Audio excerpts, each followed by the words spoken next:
Ordinary ആയിട്ട് നമ്മുടെ Xpulse 200 വന്നുകൊണ്ടിരിക്കുന്ന മഡ് ഗാർഡാണ് നിങ്ങൾ ഇപ്പോൾ കണ്ടുകൊണ്ടിരിക്കുന്നത്. നമ്മൾ ഈ ലുക്ക് കണ്ട് മടുത്തതിന്റെ ഭാഗമായിട്ട് ലേറ്റസ്റ്റ്ലി ലോഞ്ച് ആയിട്ടുള്ള എക്സ്പൾസ് 210ന്റെ മഡ് ഗാർഡാണ് നമ്മുടെ 200 സെറ്റ് ചെയ്യാനായിട്ട് പോണത്. വലിയ കാര്യമായിട്ടുള്ള പരിപാടിയൊന്നുമില്ല. 10 mm ടി സ്പാനറോ എൽ സ്പാനറോ ഏതെങ്കിലും ഒരെണ്ണം എടുത്തിട്ട് ഇതിനടിയിലുള്ള 2 ബോൾട്ട് നൈസായിട്ട് അഴിച്ചു മാറ്റുക.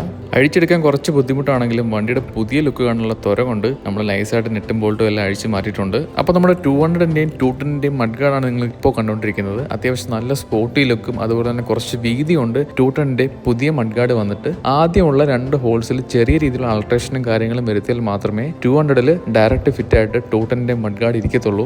അഡീഷണൽ ആയിട്ട് നെറ്റോ ബോൾട്ടോ കാര്യങ്ങളൊന്നും വേണ്ട. 200ലെ സെയിം നെറ്റും ബോൾട്ടും വെച്ച് തന്നെ നമുക്ക് 210ന്റെ മഡ് ഗാർഡ് നമ്മുടെ 200ൽ സെറ്റ് ചെയ്യാനായിട്ട് സാധിക്കുന്നതാണ്. അപ്പം കുറച്ച് കഷ്ടപ്പെട്ടിട്ടാണെങ്കിലും മഡ് ഗാർഡ് സക്സസ്ഫുള്ളി നമ്മുടെ ബൈക്കിൽ സെറ്റ് ചെയ്തിരിക്കുകയാണ്. ചുമ്മാ മഡ് ഗാർഡ് മാത്രം സെറ്റ് ചെയ്തിട്ട് കാര്യമില്ല. വണ്ടിയുടെ കുറച്ച് മാച്ച് ഉണ്ടെങ്കിൽ വണ്ടിക്ക് കാണാൻ ഒരു സുഖമുള്ളൂ. അതിന് കുറച്ച് സ്റ്റിക്കർ വർക്കും കാര്യങ്ങളൊക്കെ ചെയ്യാമെന്ന് വിചാരിച്ചു. അപ്പോൾ നമ്മുടെ എക്സ്പൾസ് 200ൽ 210ന്റെ മഡ് ഗാർഡ് കയറ്റി സ്റ്റിക്കറും ചെയ്തിട്ടുള്ള ഫൈനൽ ലുക്കാണ് നിങ്ങൾ ഇപ്പോൾ കണ്ടുകൊണ്ടിരിക്കുന്നത്. ഒരു രക്ഷയില്ലാത്ത ഫീഗർ ലുക്കായി. ആക്ച്വലി കമ്പനികളിൽ നിന്ന് ഇങ്ങനെ തന്നെ പടച്ച് വിട്ടതാണെന്ന് പോലും തോന്നിപ്പോയിട്ടുണ്ട്. അമ്മാതിരി രീതിയിലാണ് മഡ് ഗാർഡും അതിന്റെ സ്റ്റിക്കർ വർക്കും നല്ല രീതിയിൽ മാച്ച് ചെയ്തിരിക്കുന്നത്. നിങ്ങളുടെ 200 കാര്യങ്ങളൊക്കെ യൂസ് ചെയ്തിട്ടുണ്ടെങ്കിൽ ഈ ഒരു മഡ് ഗാർഡ് വെച്ചതിന് ശേഷമുള്ള ഈ ഒരു ലുക്ക് എങ്ങനെ ഉണ്ടെന്ന് നിങ്ങൾ ജസ്റ്റ് നോക്കിയിട്ട് പറയുക. ഇഷ്ടപ്പെടുവാണെങ്കിൽ നിങ്ങളുടെ വണ്ടിയിലും ഈ ഫീഗർ ലുക്ക് ചെയ്യാൻ മറക്കല്ലേ.